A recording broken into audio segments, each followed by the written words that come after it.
श्री शिवाय नमस्तुभ्यम। अध्याय 19 और 20 प्रारंभ। ब्रह्मा जी कहते हैं, नारद, कन्यादान करके दक्ष ने भगवान शंकर को नाना प्रकार की वस्तुएं दहेज में दी। यह सब करके वे बड़े प्रसन्न हुए। फिर उन्होंने ब्राह्मणों को भी नाना प्रकार के धन बांटे। तत्पश्चात लक्ष्मी सहित भगवान विष्णु शंभु के पास हाथ जोड़कर खड़े हुए और यूं बोले, देव देव महादेव, दया सागर प्रभु तात, आप संपूर्ण जगत के पिता और सती देवी सबकी माता हैं। आप दोनों सत्पुरुषों के कल्याण तथा दुष्टों के दमन के लिए सदा लीला पूर्वक अवतार ग्रहण करते हैं। यह सनातन श्रुति का कथन है। आप चिकने नील अंजन के समान शोभा वाली सती के साथ जिस प्रकार शोभा पा रहे हैं, मैं उससे उल्टे लक्ष्मी के साथ शोभा पा रहा हूँ। अर्थात सती नील वर्णा तथा आप गौर वर्ण हैं, उससे उल्टे मैं नील वर्ण तथा लक्ष्मी गौर वर्णा है। नारद, मैं देवी सती के पास आकर ग्रह सूत्रोक्त विधि से विस्तार पूर्वक सारा अग्नि कार्य कराने लगा।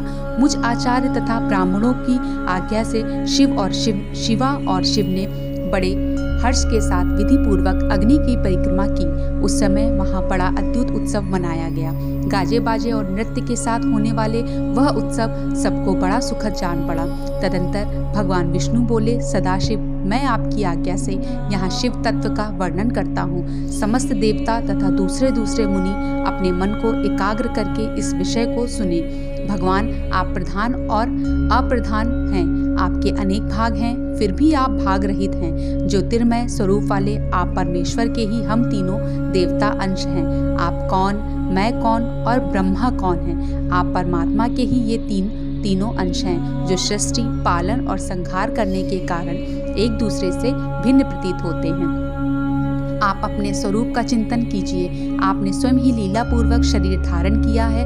आप निर्गुण ब्रह्म रूप से एक हैं। आप ही सगुण ब्रह्मा हैं और हम ब्रह्मा, विष्णु तथा रुद्र तीनों आपके अंश हैं। जैसे एक ही शरीर के भिन्न भिन्न अवयस्क मस्तक, ग्रीवा आदि नाम धारण करते हैं, तथापि उस शरीर से वे भिन्न नहीं हैं, उसी प्रकार हम तीनों अंश आप परमेश्वर के ही अंग हैं, जो ज्योतिर्मय आकाश के समान सर्वव्यापी एवं निर्लेप स्वयं ही अपना धाम, पुराण, कुटस्थ, अव्यक्त, अनंत, नित्य तथा दीर्घ आदि विशेषणों से रहित निर्विशेष ब्रह्मा हैं।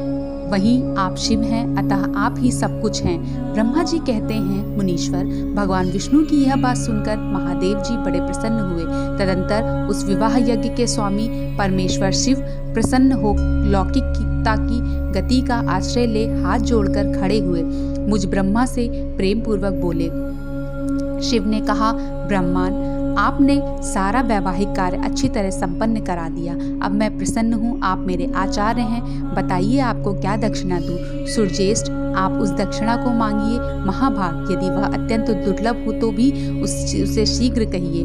मुझे आपके लिए कुछ भी अदेय नहीं है। मुनि, भगवान शंकर का यह वचन सुनकर मैं हाथ जोड़कर विनीत चित्त से उन्हें बारंबार प्रणाम करके बोला, देवेश, यदि आप प्रसन्न हो और महेश्वर, यदि मैं वर पाने के योग्य हूँ तो प्रसन्नता पूर्वक जो बात कहता हूँ उसे आप पूर्ण कीजिए। महादेव, आप इसी रूप में इसी वेदी पर सदा विराजमान रहें, जिससे आपके दर्शन से मनुष्य के पाप धुल जाएं। चंद्रशेखर, आपका सानिध्य होने से मैं इस वेदी के समीप आश्रम बनाकर तपस्या करूं, यह मेरी अभिलाषा है। चैत्र के शुक्ल पक्ष की त्रयोदशी को पूर्व फाल्गुनी नक्षत्र में रविवार के दिन इस भूतल पर जो मनुष्य भक्ति भाव से आपका दर्शन करे, उसके सारे पाप तत्काल नष्ट हो जाएं, विपुल पुण्य की वृद्धि हो और समस्त रोगों का सर्वथा नाश हो जाए। जो नारी दुर्भगा, बंध्या, कानी अथवा रूपहीना हो, वह भी आपके दर्शन मात्र से ही अवश्य निर्दोष हो जाए। मेरी यह बात उनकी आत्मा को सुख देने वाली थी। इसे सुनकर भगवान शिव ने प्रसन्न चित्त से कहा, विधाता, ऐसा ही होगा। मैं तुम्हारे कहने से संपूर्ण जगत के हित के लिए अपनी पत्नी सती के साथ इस वेदी पर सुस्थिर भाव से स्थित रहूंगा।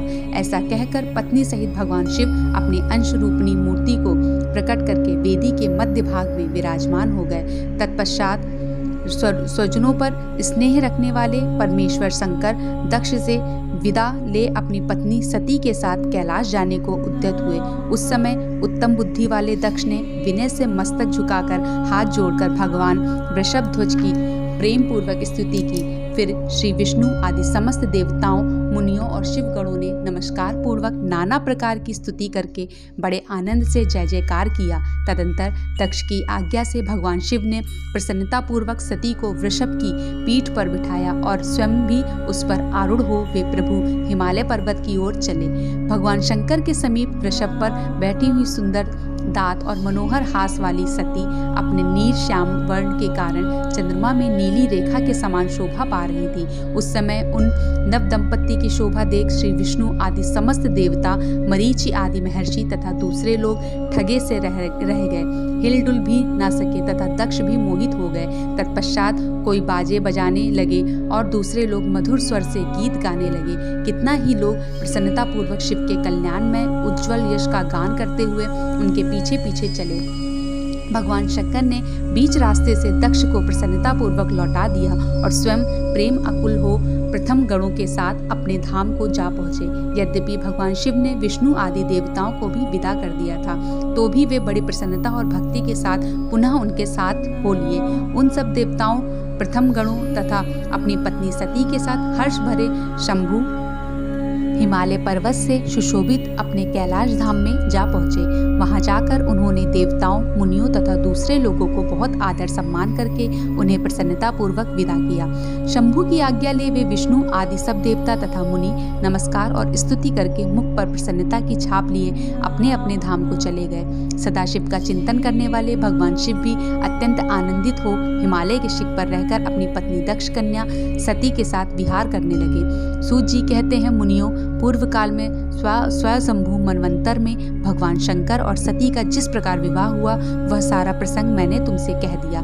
जो विवाह काल में यज्ञ में अथवा किसी भी शुभ कार्य के आरंभ में भगवान शंकर की पूजा करके शांति चित्त से इस कथा को सुनता है, उसका सारा कर्म तथा वैवाहिक आयोजन बिना किसी विघ्न बाधा के पूर्ण होता है और दूसरे शुभ कर्म भी सदा निर्विघ्न पूर्ण होते हैं। इस शुभ उपाख्यान को प्रेम पूर्वक सुनकर विवाहित होने वाली कन्या भी सुख, सौभाग्य, सुशीलता और सदाचार आदि सद्गुणों से संपन्न साध्वी स्त्री तथा पुत्रवती होती है। अध्याय 19 और 20 समाप्त। श्री शिवाय नमस्तुभ्यं।